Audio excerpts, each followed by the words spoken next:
Hello, it's Wednesday again, another live. Hope you watched last week's live with Simply Anxious, Lisa.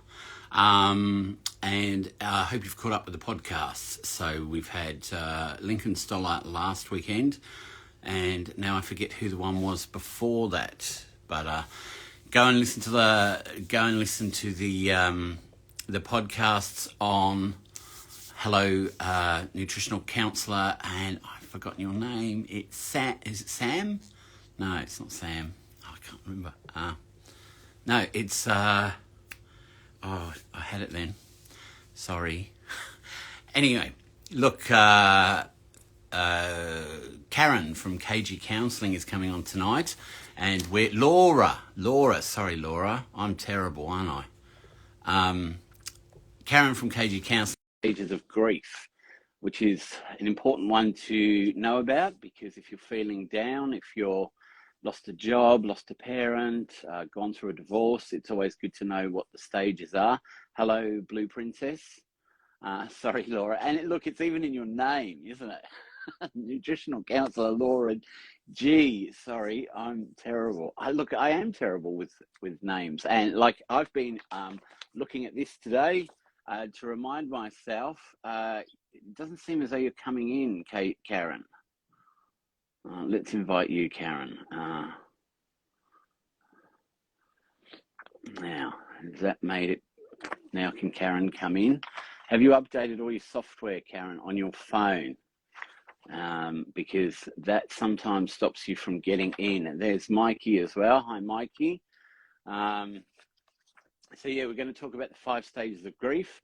It's something that I studied when I did my counselling diploma and degree, but always when you're going to do something new, you have to do a refresher in the day to make sure you can remember what you're talking about. Where are you, Karen? Can you come in or not? It says you can't come in. Here she is. Are you there? There you are, Karen. I've got all these people turning up and you're not here. And then I don't know what happened. I was starting to panic then, because I think, well, you're the specialist in this one, and I'm just here to ask you questions and add bits of info. It was my phone. Something was going wrong with it. I had to come out and come back in. Yeah. Oh, okay. I remember I did a live with someone, probably 2 years ago, and they kept trying to come in and couldn't come in. And then I said, have you updated your software? We went off the live, and he goes, oh, no, it's got an update. And as soon as he did the update, he could get in. Mikey's saying, hello, Karen. Hi, Mikey. I don't think he said, hello, Dan. That's very rude, Mikey, considering we talk every week. So how are you, Karen? Yeah, not too bad, thank you. Pretty good today. In the UK are you again? Essex. Oh, I used to watch that show. I'm not going to say what it is because people will lose all credibility for me. But hi, Jay. Jay is my business partner that I work with. She's joined us. Hello, Daniel. Thank you, Mikey. That's more like it, isn't it, Mikey? Yeah, I used to watch that show all the time, and I think I watched it because I could do work while I was watching it, and I used to just catching up on what people in Essex do, and so I know what you do now. Well, it's an awful representation of Essex people. It really is. Essex. Did you go to any of those clubs or pubs that they show on the show? Yeah. Oh, you did? Did you go to Sugar Shack? Was it Sugar Shack? There was a pub down Brentwood High Street that I went to, but I didn't go to the nightclubs or anything. That's just no. And did you ever feature in the background? No. No, camera shy. Oh, you're camera shy. Now, look, you know how you sent me that message to remind me what the 5 stages were, which I jotted down here? Yeah. After I jotted them down, I looked over here, and they're already printed on my page. You can't see for looking. I know. How stupid am I? Yeah, I just No, said, you're not. Oh, actually, look, they're there. Yeah, so. Not at all. You went to all of them, Mikey said. You went everywhere. He saw you on there. No, he didn't really. He's just being silly. And look, we're lucky to have Mikey today because Home and Away is not on because of the not Olympics, Commonwealth Games. So he's been able to join us. Yeah, but he's missing something else. What's he missing? Stranger Things. Oh, is that on telly? I think he must be watching it on Netflix or something. Oh, is he? Is that what he said? Yeah. Oh, Mikey, God. Oh, hi, Chad. Hi, Lorraine. Good to have you with us. Chad's from Virginia, 6 a.m. in the morning for him. Oh, wow. So he's got up, well, I think he gets up and does a bit of exercise and stuff and gets his day started early. Yeah. Yeah. So let's watching Stranger Things. Good on you, Mikey. I haven't watched it. I couldn't actually get past the first episode. My sister said the first series is a little bit more teenagery, but then after you get past that, it's a lot better. But I just can't get through that first series. No, I'm the same. I can't get into it either. It's not my sort of No, thing. no, look, I'm sure it is good, and I'm sure everybody around the world who's watching it loves it. Anyway, we're not here to talk about Stranger Things, are we? We're here to talk about the 5 stages of grief. Now, Yeah. there is also a 7 stage. Do you know what the other 2 are in the 7 stage? Oh, you got me now. No, look, I didn't look it up either. It just said No, I that don't know. there's the 5 stages of grief is the main one that people follow, but there are ones with 7 stages and ones with just 2. And I remember, I don't know if you get the book in England, but there's a little blue book about grief. And when I lost my sister 17 years ago, 2 people gave me the same book. Yeah. And they were like, look, you know, you don't have to talk about how you're feeling, but go away and read this book and you'll understand what's going on more. And I actually did really understand it. I don't know what it's called. Actually, the 2 copies I got, I've actually given on to other people when they were suffering from a lot loved ones loss. Yeah. I'm not sure what book you're talking about there. Don't know. Oh, no. Mikey, do you know what that book is? It's a little blue book and it's just really good. But anyway, look, if when you see it, Karen and I speak about this and you want to get yourself a copy, you just have to Google the 5 stages of grief and it'll give you a little synopsis, and some of them give you a lot more detail. But I just read through the main bits because I know Karen is a star and she's researched all this for me today. Oh, I know it. I haven't researched it. I just know it. You know. That's great. Okay, so shall we start with who wrote the 5 stages of grief? Elizabeth Kubla-Ross. 10 points. Didn't even need to phone a friend, did you, or ask for a lifeline? And why did she write it? It was when she was working with some of her clients. She just noticed what stages people were going throughout their grief, and I think also people that were ill she did it on as well, and just working through. My God, Karen, you've got 20 points so far. That's exactly what she did.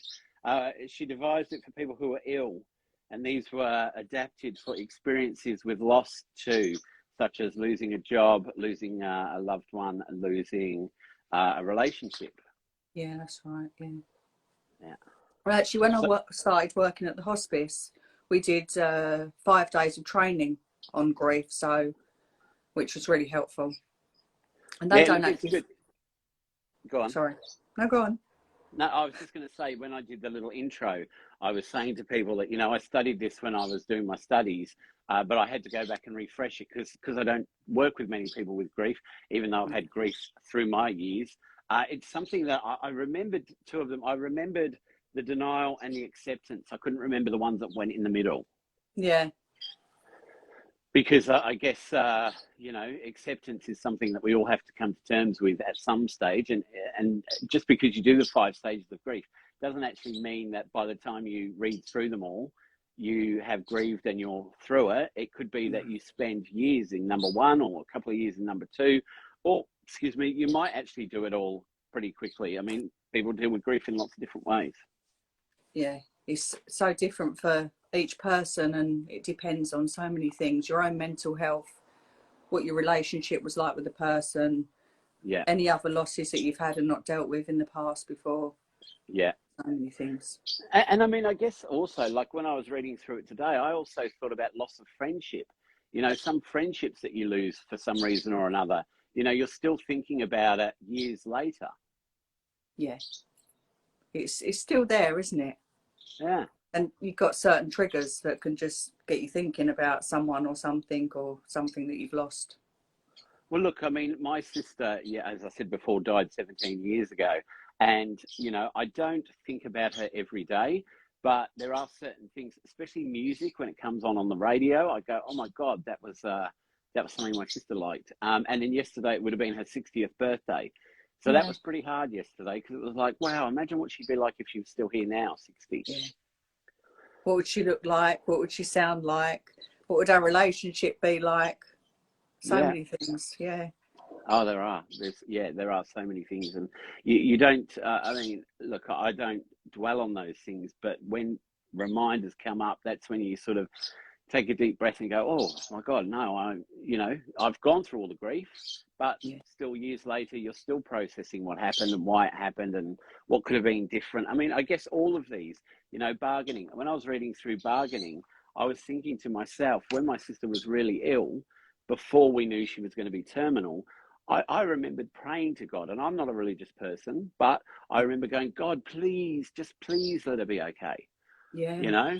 And then you think, well, was it because I didn't believe in God or I don't follow God or, so there are all those different things that you go, oh, actually, maybe I should have thought more about God. But who knows? It gets you thinking about all sorts. And like you It say, does. you wasn't even religious, and it got you No. thinking about God and praying even. Yeah, yeah. Please let her be okay. Please let her survive. And I remember a couple of aunties who were quite religious were saying, we're praying every day. And then when it didn't, when she did become terminal, then I sort of thought, well, are you really there? Is there really a God? Why didn't you save her? Yeah. And that's just my interpretation. Yeah. So If there we is a just had a God. couple of, well, yeah, if there is, we've had a couple of comments here. Mikey said it's from Karen's upcoming book. I don't know what he was talking about. Blixer Girl said different steps too. Memories for us. The 5 stages are a great base point. Jennifer says never goes away, always reminders. Jennifer says nice to wake up to you two. Nice to wake up with you here too, Jennifer. And then Blixer says it can ambush you a bit. I've tried to bargain with the universe before. Can you see all these comments, Karen? No, I'm always frightened about touching the screen in case I do something. Oh, okay. No, you can touch the screen. That's all right. But If then it I goes might. off, we'll just blame you. And then I'll go through these things. Denial. Did Karen really just do that? And anger. Why did she do that? Bargaining. Oh, please, God, bring Karen back. Depression. Oh, no, everybody was watching. And then acceptance. Well, if Karen doesn't want to be here, that's okay. Oh, stop it. Oh, well. Damn right, haven't I, though? Yeah, That was a you've good remembered them, example. see? And Yeah, no, you wasn't I was looking at your looking at notes, the was thing. you? Yeah, I was. Yeah. Oh, God. All right, so let's start then. So the 5 stages of grief, according to Kubla Ross, starts with denial. Yep. What's So the next one? anger, Anger, bargaining, depression. and acceptance. Yep. And then underneath that, it says, here's what we know about each one. So let's ask you, what do we think denial is? That's when So you. shall we base it as we're discussing it on, what should we base it on? Like a separation, or so, just so that people can sort of see how it works through one type of thing. Let's not do it on loss of a partner or something. Let's do it on, let's structure it around a job if you lose a job. Okay, then. And then people can take out of that what they need to. All right, then, fine. Fair enough. So denial, I suppose you could say they're in denial that they've lost their job. Maybe they're still acting like they've still got their job, still in their job. Maybe they're lying to their family, telling their family they've still got their job. Yeah. Going out each day to work as though they're going to work. Can't accept that they've lost their job. They're in shock. Oh my God, I've lost my job. Yeah, and I guess if you've got a partner, it would be really hard to say to your partner, I've lost my job. And look, we don't actually know the reasons why they've lost their job. It could be that their work had suffered, that they're, spending too much time on the phone or something like that. So there could be a reason why they've lost it, and then having to admit to why you've lost it. Yeah. and explaining what's going on there. And then there could be financial as well. They've lost their job. They might be the main breadwinner. How are they going to afford to pay the mortgage, the bills, the rent, whatever, if they've got children as well? So many things could come into it. Yeah, it's a couple of examples here, which are job loss. They were mistaken. They'll call tomorrow to say they need me back. And then a breakup or divorce, it says they're just upset. This will be all over tomorrow. And then I guess terminal illness for the person with the illness. This isn't happening to me. The results are wrong. And, you know, I guess the person that's happening to would be thinking that, but also ourselves would be thinking that maybe they've made a mistake. Losing a job, though, I mean, it is hard, isn't it? When you lose a job, you would be going through so many different things. I lost a job about 3-4 years ago. And it was because actually I didn't get on with a therapist who was working with the person. So I was working as a manager in support work, and the therapist didn't like that I had knowledge as well. So when we were having team meetings, I was giving my opinion as to what I've learned, and also my years in disability, because we were working with a disabled client. And she was going, no, that's not right. That's not right. And I'm going, yeah, I know it is right, because I've worked in this field so long. She hadn't worked in disability. She's only worked in it a couple of times. But then I got sacked because I'm not allowed to have an opinion when a therapist is there who's getting paid more money, who's more experienced. And, you know, I went through that. So you was a threat. Yeah. And I went home going, oh, my God, well, they need me because I'm the only one who actually gets on with the client. But it turns out they didn't need me. Yeah. Which I don't care about now, because I've moved on and started a new business and everything's good. But at the time, it's pretty hard to walk out of there going, wow, I've lost my job. Yeah, of course, yeah. It must be an awful shock, especially when it's someone, another therapist as well, that's done that to you and purposely done that. Yeah, I think, I don't think they like being shown up.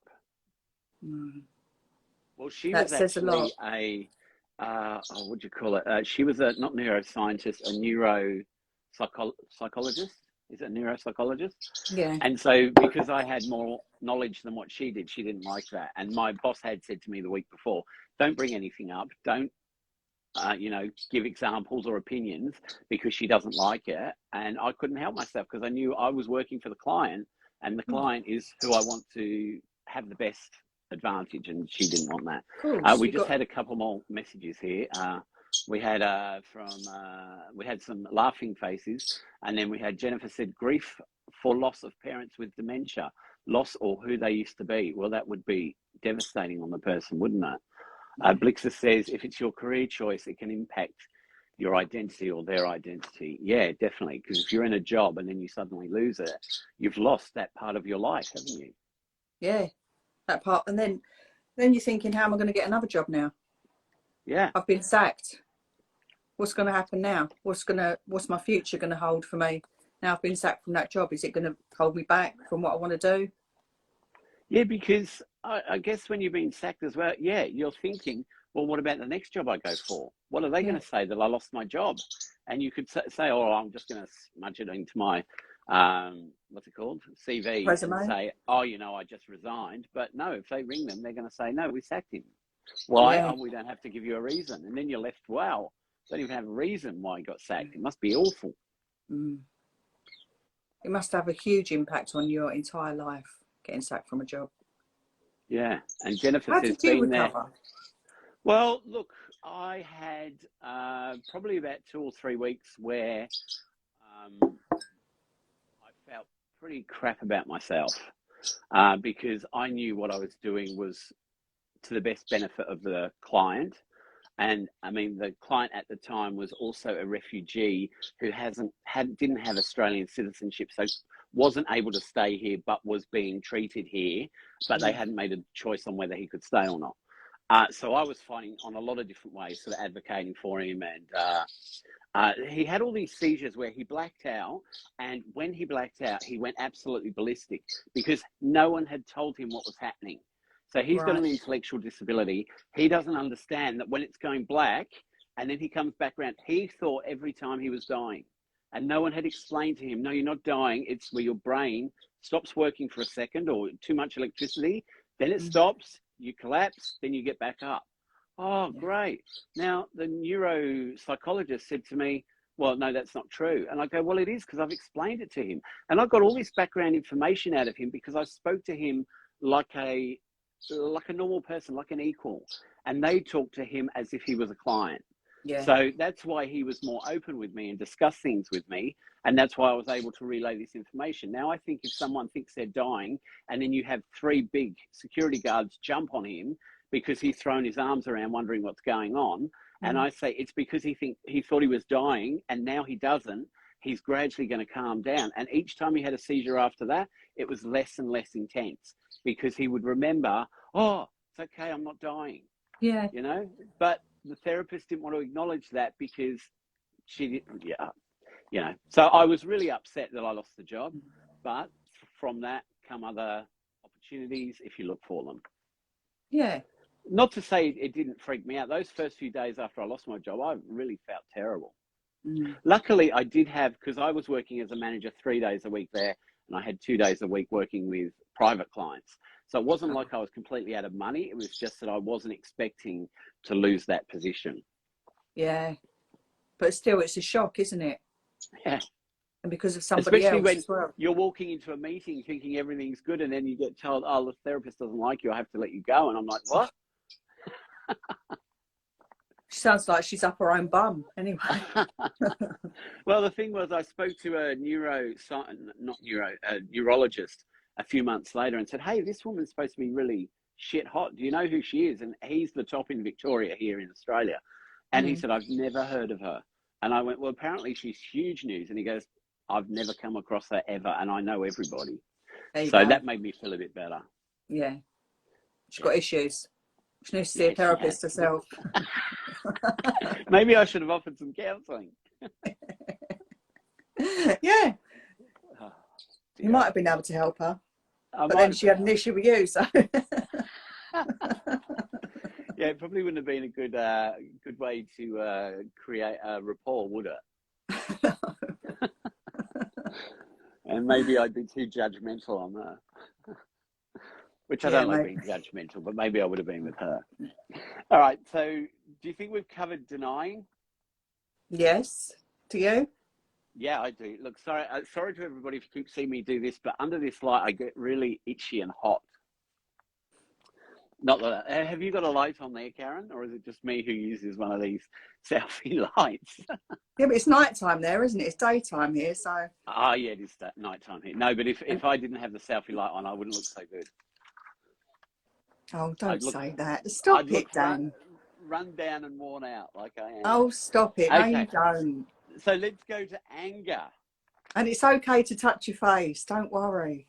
I know, but I was talking to someone. See, I'm doing it now because you told me I could do it. I was talking to someone a couple of years ago, and they actually said that in their hands, they have those little squeeze things so that they don't touch their face. I tried it. I couldn't. I kept putting the thing down and going like that. Oh dear! Anyone coming here for a serious chat on the 5 stages of grief? They're going to wonder what they've come up against. Yeah, we don't have to be serious because grief happens. Look, there are people who are going through grief who just burst out laughing, and that don't they? Yeah. I mean, some people when they're told someone's dead, burst out laughing because they're just so shocked. Yeah, it's true. And it's the way we deal with it. Blixer girl just said to me, "It's the makeup." No, not today. All right, let's go to anger. This is going to sound bad, but if someone, say, falls over in front of me or something, I instantly start laughing. I don't mean it. I don't mean to laugh at all because I do care about the person that's fallen over and that they're all right, but I just instantly start laughing. Or if someone hurts themselves, I don't mean it. It's just a reaction, isn't it? So when you say you don't mean it, are you in denial?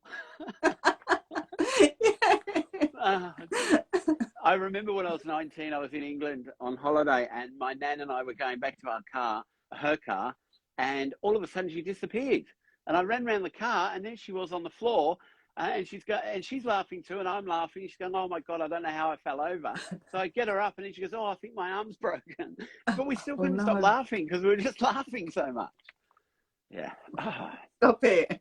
Ah, dear. Look, it's all right. She's looking down on us. If she is looking down on us, probably having a laugh now. I don't know if anyone looks down on us, but it's all a personal thing, isn't it?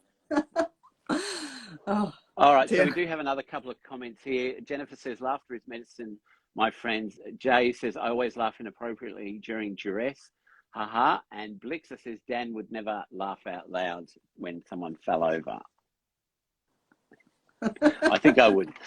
Jennifer says, oh my God, I want to come on live with you two. You're awesome. You can come on, Jennifer. Let's work it out next week when we can fit you in. And we'll see if Karen will come back on. We'll do it, three of us on here. Yeah, that'd be good. Yeah, I've never done three on here before. I've seen it done, 3 or 4, but I always find it a bit confusing because everyone's trying to talk over each other. We just have to be mindful. Mindful. That's a great thing to do, isn't it? Mindfulness. Yeah. Mindful during a live. Jennifer, put a thumb up. You better come on with us. Yeah. All right, well, I'll work that out with you, Jennifer, this week, and then we'll see when Karen can come on again. And I mean, look, Karen was on, I can't remember how long ago now. I was going to check before we came on. But we've been trying to tee up another live for ages, haven't we? And you've had things on, and I've had things on, and it just... didn't work out, did it? But today's a day. Is that and we're being silly. Jay says, look, Jay knows how many lives I've got. I think the lives are actually a bit booked up until, what are we now, August? I think till about mid-October. But we might be able to slot one in because I made sure I had a space for you today, Karen. You did. All right. That's a big bottle of water. Wow. I know. Well, look, see, it's because this gets me 2 of these a day. It's bigger than your head. I know. Look at that. Can you see me through the bottle? No. All right, look, we're talking about the 5 stages of grief. If anyone's joined us, it's a very right. Let's Get back to it, yeah. So we're going to be very sensible now, as we've just covered. Maybe we should just quickly say about denial again, so those who have joined us now know what denial is about. I'm in denial. I don't know. All right, good. So now we're going on to anger. I'm sorry. So anger. Right. Be serious now, Karen. Come on. Yeah, come on. We've had a big laugh. Anger. Hold on, before you go, anger, Mikey just said that it's straight vodka, and One Blue Princess laughed her head off at that. You know, Mikey, I'm not a drinker. I don't drink at all. Nothing. Not anymore. Not that I was an alcoholic or anything, and if you were, that's okay. But I just stopped drinking when I was about 30. I just decided I didn't want to drink anymore. Didn't like it? No, actually, it was probably when I was about 38. When I got fibromyalgia, that's when I stopped drinking because I just found I woke up with even more of a hangover, even if I only had 2 drinks. So I just stopped. Not worth it. Yeah, Jay says I can vouch for that. He doesn't. With a smiley face. Mikey looks as though he's got about 5 drink glasses there ready. So he's obviously having a good night with Stranger Things. Yeah. Anyway, look, we're already half an hour in. We've covered 1 of the 5 stages. Ah, dear. Oh, we'll have to come back and do it again. Well, if we don't hurry up, we're going to have to come back and do part 2. The last 3 stages. So anger. Go on then. Oh, dear. Okay, so anger. So we're talking about a job loss, aren't we?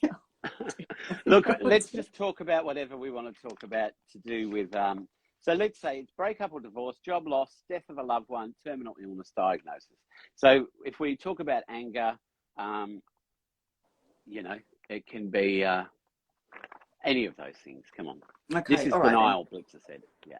Yeah. So, so when you've suffered a loss and you're feeling really, really angry, when you move on from denial, you go on to anger, and then you just feel completely consumed by rage with everything, absolutely everything. The people that you live with, the people that you see outside, if you go shopping, if you're driving.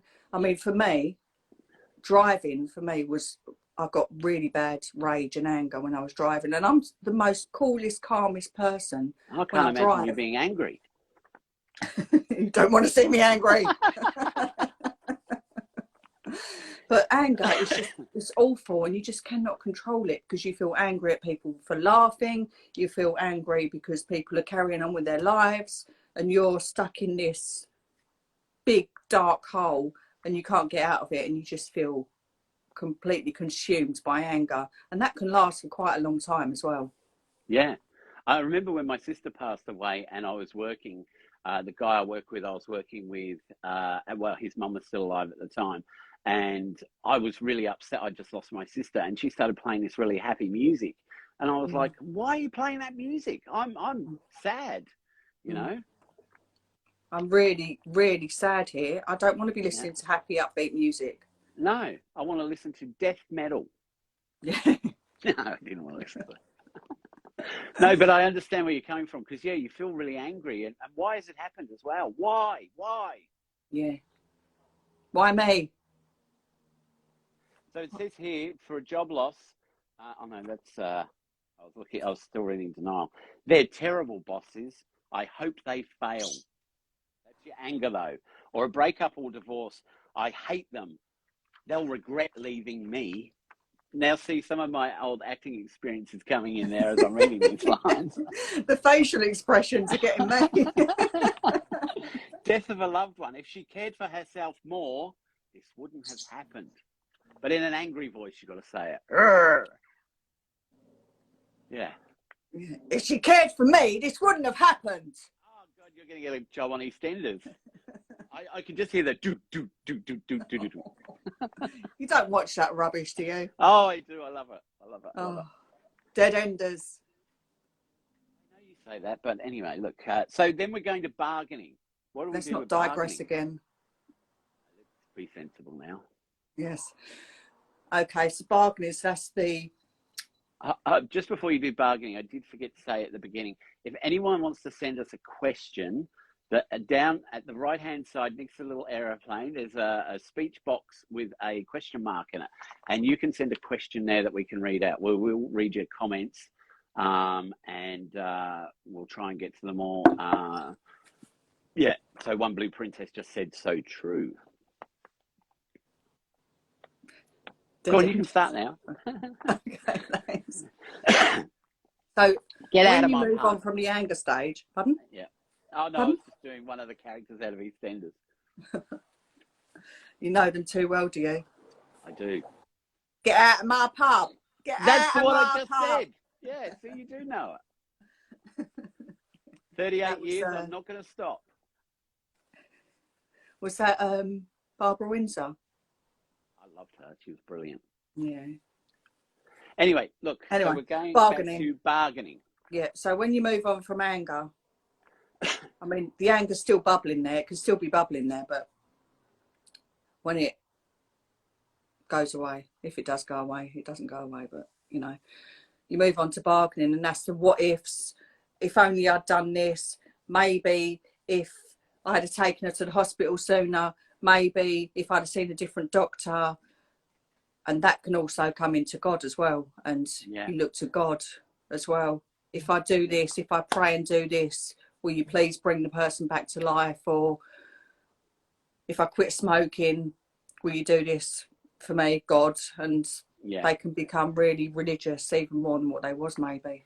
So, well, it's funny, isn't it, that when someone is dying, you find so many people turn to God, even if they've never followed God or some sort of spiritual belief, because they do believe that if they pray, or if they I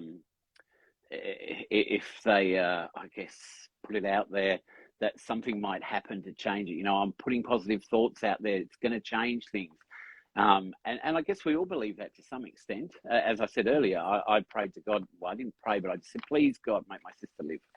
You know? And I guess we all do that because we're thinking, well, if it is true, it's going to happen. It's kind of sad, I guess, that we feel that will work, because, I mean, I'm 51 and I've tried that a few times. It hasn't worked. But look, everybody's different. It might work for them. More people who believe, probably harder than me. I don't believe very hard. no, I'm not really very religious either, but I can see when you're in a situation like that, why you would do things like that, why you'd pray and start to become more spiritual and believe in God and pray to God and think if there is a God out there, surely he would. When my uncle, who was 60 at the time, had terminal cancer, he was the one, well, him and my auntie, they did all the things for the church. He would pick up all the old people in the mornings on a Sunday, drop them to church, take them all home afterwards, run luncheon clubs, run community groups for them. And then when he got terminal cancer at 16, I was 19. That's what sort of put me off God, because I thought, well, if this couple do so much for the church, why are they taking him? And then from my auntie, I actually got, well, he always takes the good ones first. And I'm like, I don't know if I believe that. What, so we're going to leave all the horrible ones? That means that we must be horrible because we're still here.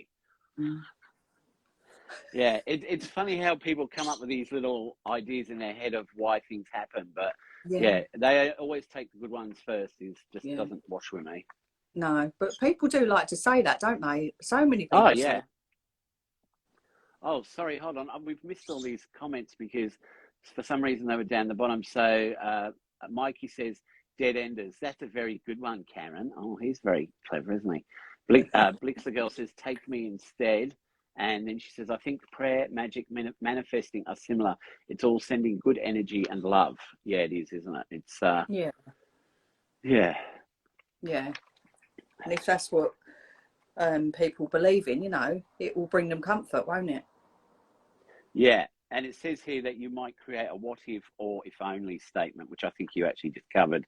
Bargaining is a line of defense against the emotions of grief. It helps you postpone the sadness, confusion, or hurt. Jay says, trying to make sense of it all and rationalize in your own mind. And she's with Blixer Girl in saying, Dan's brilliant. Oh, good, thanks. Blixer Girl didn't really say that. Didn't really say that. But you are. Yeah. Look, stage 4. Stage 4 is depression. Now, let's be sensible in this one. That's when you finally accept. No, not accept. That's not when you finally accept. What am I talking about? That's when, next. Yeah. That's when you realise that the person's died, and then that sadness just goes over your entire body, and you just... Overwhelming, isn't it? It really is overwhelming, yeah. It's a horrible feeling to be in that state and to realise that they're gone and they're never coming back. Or you've lost your job. Really hard. Or, And look, I was thinking as you were saying that before about your job as well, you know, like thinking, well, will I ever work again? You know, what's going to happen to me? Maybe you just stay in bed for a couple of days thinking, well, I've got nothing anymore. It's all gone. Yeah. It seems like the end of the world. Yeah, Blixer Girl says pre-grieving makes you think you won't feel it so much. And I guess that's actually a valid point, isn't it? Because when you know someone's dying, I guess you sort of feel like you're getting used to the fact that they're not going to be here. But then when they actually do go, you're still in the same position you would have been. Yeah. So it's a good point, but I don't know if it actually works because, although I guess when someone's terminally ill and it's carrying on for, say, a few weeks, a few months, a few years, you're spending that whole time grieving that you're going to lose them, even though you're still there helping them. Yeah. So it's quite mixed emotions, isn't it? It is. And I've worked with quite a few clients that they've lost someone to a terminal illness and, you know, they're grieving beforehand, but it doesn't make the grieving process any easier at all. It's still really shit. It's still horrible. It's still, it is. It's just horrible. Oh, when you lose someone so special and close to you. It's the worst feeling ever. And with the depression, you feel like you can't go on without them there. You know, it's like, well, how am I going to live without this person in my life? Yeah. Jennifer says, each situation of grief I experience differently, all the stages, but different amounts of time within the stages. Yeah, and I think we'll talk about that after we cover the last one, because, there's a lot around the stages, isn't there? It's not all right, this will take you a week each. It's something that's lifelong for some people. It is, yeah. And it's not always by the stages: denial, anger, bargaining, depression, and acceptance. You can go into each stage at different phases during your grief process, you know. It's not, and you can go backwards and forwards into them as well. Yeah, and I guess anger can still come out even though you've accepted what's going on. You're still angry about the loss or loss of job, loss of person, loss of relationship. Yeah. I would say that the stages of grief would probably be something that would go on for quite some years, because you'd be, as you say, dealing with one bit, the next bit you might go back a bit, you might jump forward one. But you still have those times. I mean, look, when I'm driving in the car and I hear a song that reminds me of my sister, it still brings back that bargaining and all those sort of things where you go, oh my God, if only this had happened, or if only that had happened. And it's, I mean, you already know the outcome. You've lived with it for years, but you still feel that you could have done something else. Yeah, that pain is still there, isn't it? And it'll always be there. It just maybe at times won't be so bad, but other times it might be. Yeah, and I guess we're always still reanalyzing what happened, because in some cases when someone dies, there's no real reason why well, there is a reason, but you sort of feel like they were just taken. And then you're still going, but I wonder if the doctor did this right, or I wonder if the hospital did that right, or if I'd visited more, and you know. Yeah, so many questions, so many things go through your head, don't they? And it's questions that will never be answered, are they? We're just really hypothesizing about what could have been different. Yeah. All right, acceptance. Acceptance. I'm not really sure. Well, it says here, acceptance is not necessarily a happy or uplifting stage of grief. It doesn't mean you've moved past the grief or loss. It does, however, mean that you've accepted it and have come to understand what it means in your life now. You may feel very different in this stage. That's entirely expected. You've had a major change in your life, and that upends the way you feel about many things. Look to acceptance as a way to see that there may be some good days, maybe more good days than bad. There may still be bad, and that's okay. And I sort of have a hard time with acceptance, because, you know, look, I mean, maybe acceptance is the hardest one, because after they've gone, you've gone through the funeral. If it's someone who's died, or you've lost your job and you know that's now gone, it's still hard to accept that has happened. And I think that would be the one that would probably take you the longest. The longest, definitely, yeah. That's why I just paused on that one, because it's hard to accept when someone's gone, because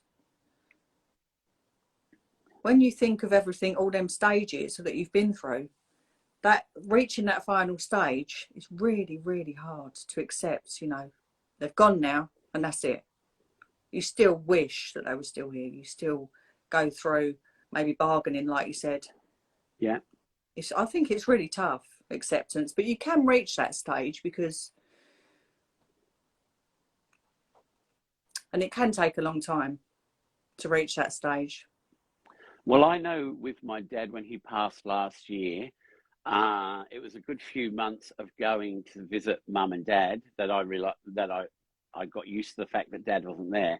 But what we actually had to do is, they had a 3-piece suite, so a couch and 2 armchairs. We actually put one of the armchairs in the spare room, which was dad's chair, because otherwise every time we walked in the door, it felt like dad just wasn't in the room. Yeah. So that took a long time. But once we moved the chair out, we seemed to accept it more that dad wasn't there. Yeah. But walking in the front door and seeing that chair, you're like, oh no, he's not here, is he? Yeah. That reminder again, isn't it? Yeah. Of the person that you wish was there, but it's not there. Well, look, Blixer Girl says, I think like a lot of people, fear giving up acute grief. It's like they're letting them go. And that's exactly right, isn't it? If you feel, you don't want to feel like you're giving up the hope, or letting them go. You just want to keep hold of it. Feeling guilty for having a life. Yeah. And that's another part of grief as well, isn't it? And them stages.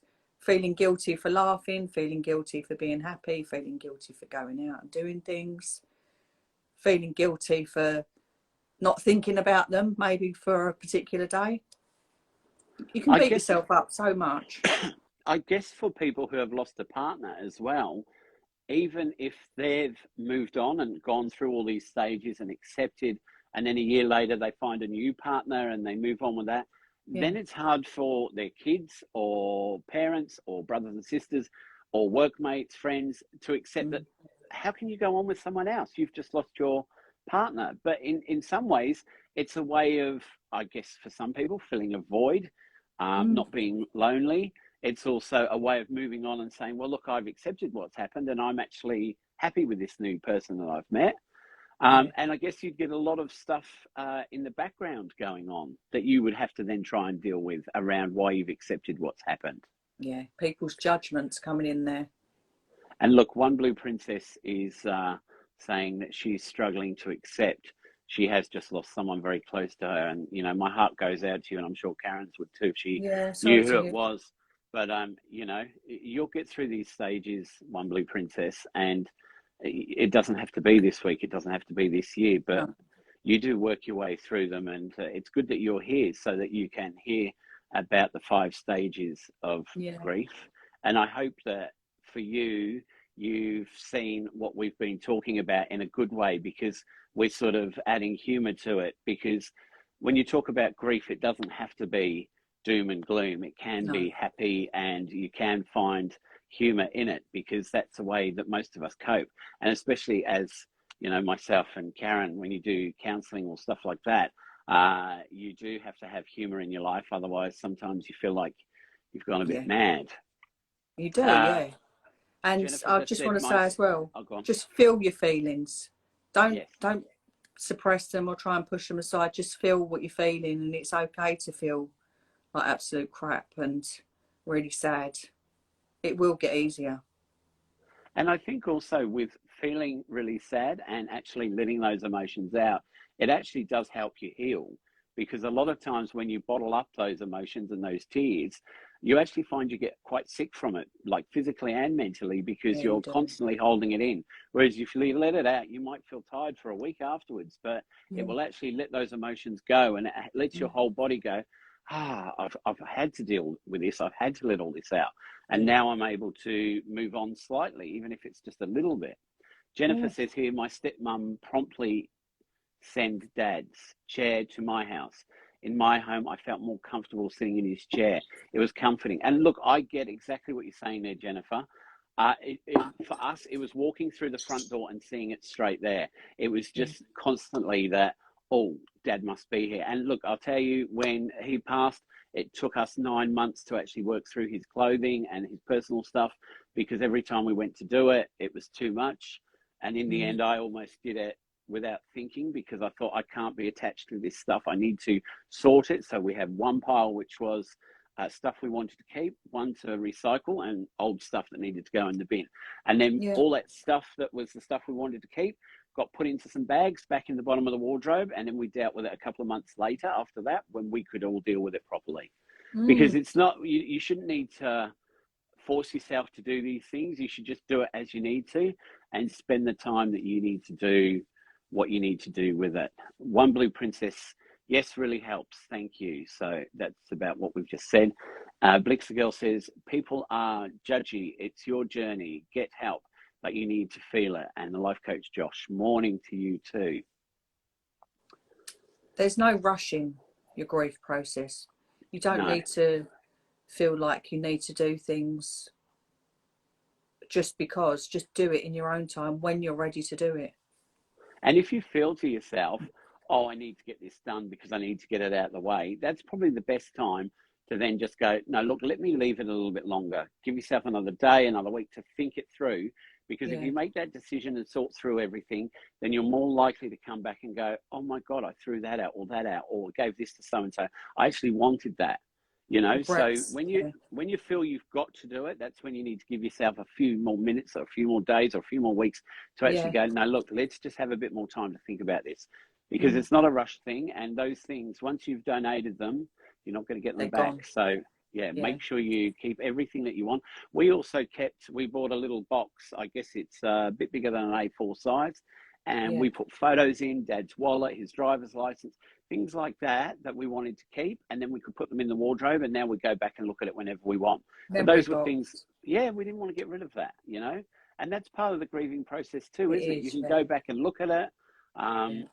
Look, one good thing I think out of COVID, and I'm pretty sure it didn't happen before this, was when Dad's funeral happened, it was put on the internet for my aunties and uncles and cousins overseas to be able to watch.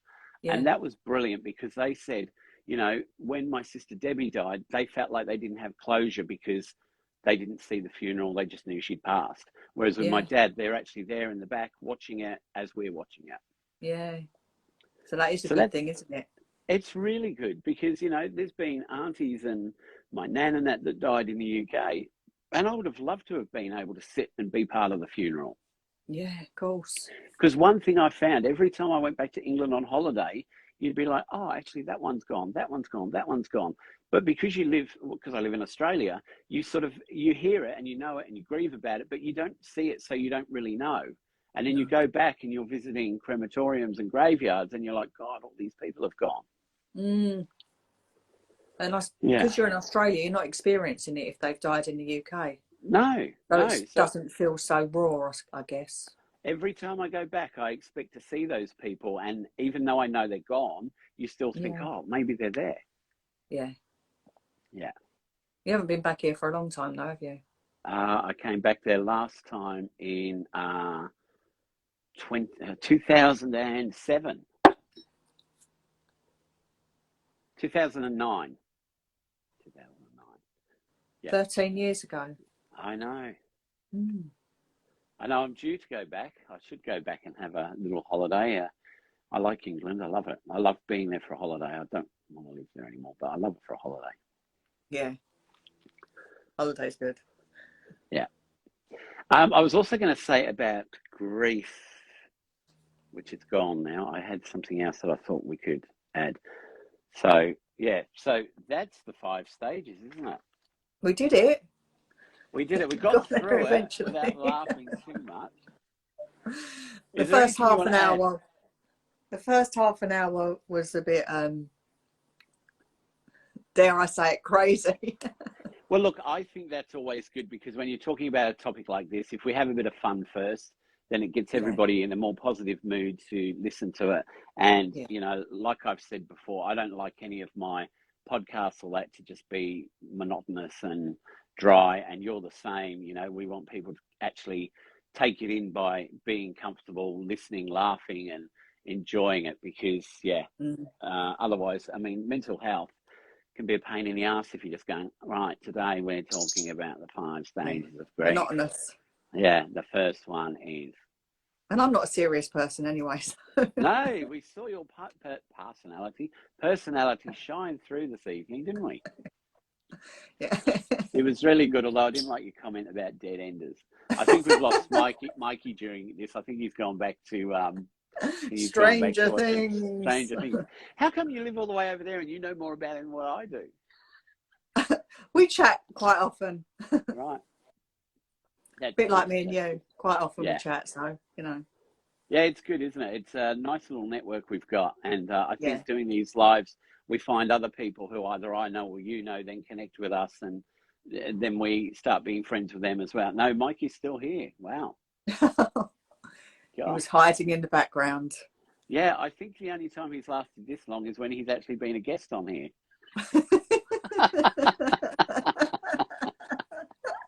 That makes me feel very special. That's good, isn't it? Although he's probably just run back in after pouring himself a drink. Yeah. So does anyone have any questions or comments that you want to ask before we leave? We've had quite a few people come in today, some new people that I haven't seen before. They're probably followers of yours. And Mike says that's not very nice. What, that we asked for questions or that you went out to get a drink? Or that you was watching Stranger Things really and not really listening to us. Yeah. No one seems to have any questions. Okay, is there anything else we should add to stages of grief that you can think of? Just that they're not fixed. No, they're not. that you can go backwards and forwards in each stage, and grief has no timeline as well. And I guess for people also watching is you don't actually have to have all these 5 stages of grief.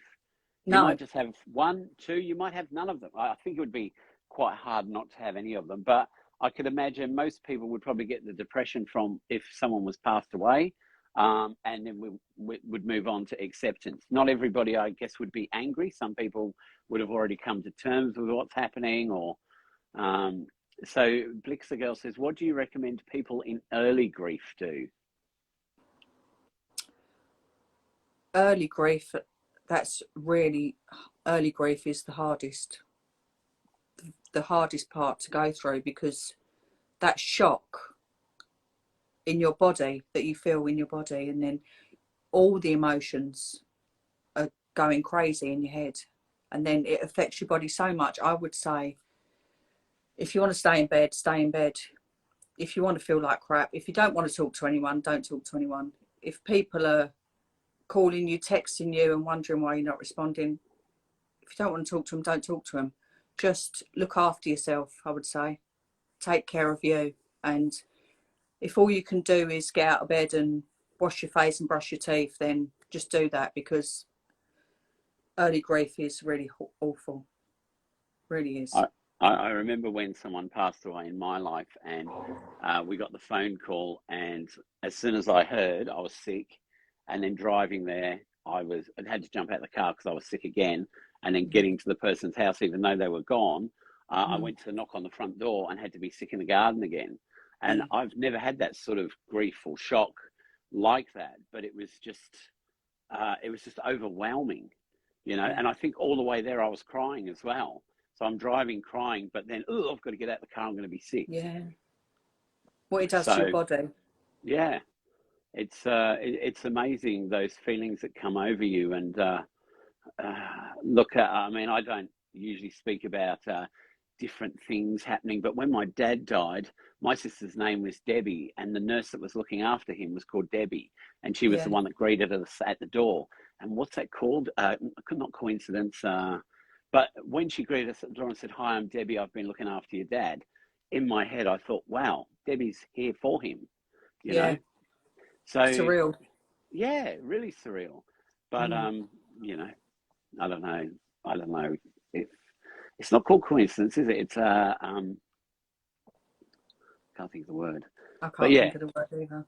Yeah. No. All right. Well, look, everybody seems to have enjoyed it. Thanks so much, Dan and Karen. Very informative. One Blue Princess, that's fantastic advice. I hope you've all enjoyed what we've been talking about. I love talking to Karen. This is only the second time I've done a live with Karen, but we talk a lot off of Instagram, or on Instagram, but privately. And it was really good today, Karen. Really good. I really enjoyed it. Yeah, it was great to talk to you. Thanks. We had such a good laugh, and we also talked about some pretty hard things to talk about. Blix the Girl says deja vu. Jennifer says love, love, love, love, love to you both. I'll be in touch with you, Jennifer, or send me a DM, and we'll see when we can work out to have you on and Karen on, and a topic we could talk about. That would be good. Yeah. Blix the Girl says thank you. Thanks thank you, everybody, for joining and listening to our thank you, laughter Karen. and it was craziness. Absolutely brilliant. I really enjoyed tonight, and before I came on, I was thinking, oh God, I'm so tired. But now you feel alive. Yeah, I'm not going to be able to sleep. That's not very appropriate to say, is it? Now you feel alive. That's okay. It's good. It's creating laughter. One Blue Princess says, thank you so much, Daniel and Karen. Heart. Oh, thanks for listening. Yeah, and take care of yourself as well. Oh, yes, One Blue Princess. Look after yourself and let me know if you need any help. And I'll put this up. I'll add you as a collaborator, and people can go back and watch it again if they want, or new people can go and find it. Our last one is still being watched, isn't it? All those months ago. Yeah, I saw today, about half an hour before we came on, someone had just watched it. There you go. So yeah, it was because you were on Dead Enders. You were on Towie. The only way is Essex. All right. Thank you, everybody. Thank you, Karen. Thank you. Take care. Soon. Bye. Bye. Bye.